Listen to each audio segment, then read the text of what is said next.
Every conversation starts the same way, with competition. This is Coffee.Press.Play, a live experience from the Business of Games podcast brought to you by Exola. We bring the best minds to the games to the table, but first, we make them compete. One game, one cup of coffee, one honest conversation about all the things we love about the business of games. Let's press play. Welcome to Coffee.Press.Play, an event series by the Business of Games podcast. Wes, can you go ahead and introduce yourself and a little bit about your company? Yeah, I'm Wes Morton, CEO and co-founder of Creative Company. We do marketing technology for media, entertainment, and tech brands. We have some coffee. Love it. We're going to play a game. In this case, we're going to be playing Super Smash Brothers. Depending on how you do, you will either get an easy question or a hard question. Okay. I have not had a lot of luck today. There are a lot of easy questions. That's going to change right now. Oh, dude, I don't know what just happened. What's happening? What is going on? I don't know. Barely. I am either the worst player in the world, or but this is fine. This is fine. This is good. I couldn't even we want the buttons. random question. Yeah. Name someone in your career who has influenced how you make decisions today. So I would say I'm gonna go with a unique answer. I think my team that I'm hiring is we're building a company from the ground up, right? So we're building new ways of doing technology as applied to marketing. So I think my Gen Z team is really influencing how I'm making decisions both across the company and for the company at large. And that's because they're bringing technology to my desk that I haven't heard of before.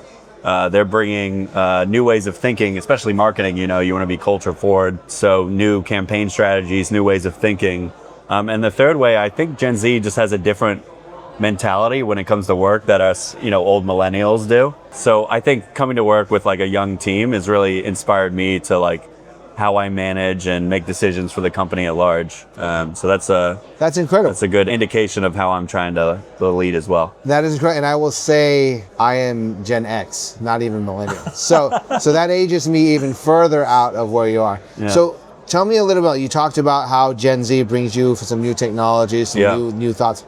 Why is that important for you, and in particular, let's say you work in games? Yeah. What is it that this mentality that you appreciate so much from them?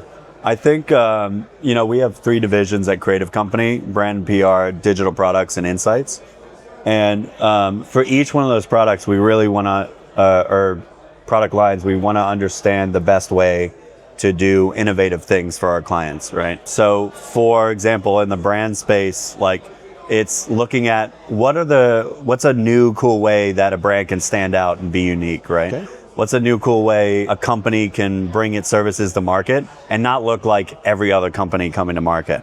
On the product side, it's how are people actually interacting with brands and digital experiences today, and how can we iterate on that to create something new and innovative that can re-engage fans or get new fans in a game experience or in a technology experience.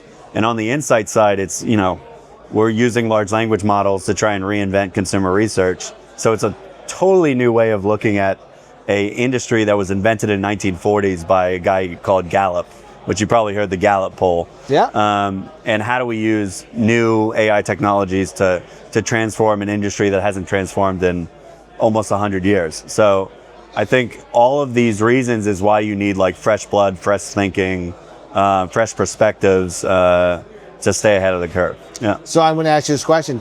Has there been a time then that they bring all this stuff to you? Yeah. And you need to empower them to kind of teach you? Yeah, absolutely. So can you talk about that a little bit? Yeah, so a perfect example is we created an interface for our client EA, and we basically redesigned the full front end of the experience where we host repository of our insights and studies.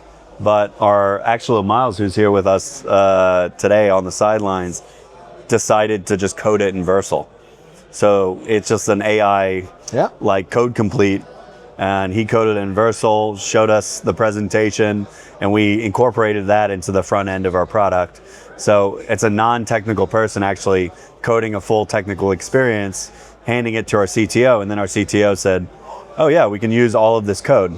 And so that was just kind of a wow aha moment of like, oh, well, if a non-technical person can do this, then we should all probably be investing in these tools and getting licensing. Now we're talking about doing like an enterprise-wide like Claude Code thing, so we can all like code something on our spare time. So things like that really. The power of vibe coding and AI. It's an eye-opening moment, but that moment that was eye-opening was generated by one of our youngest employees. That's amazing. Yeah.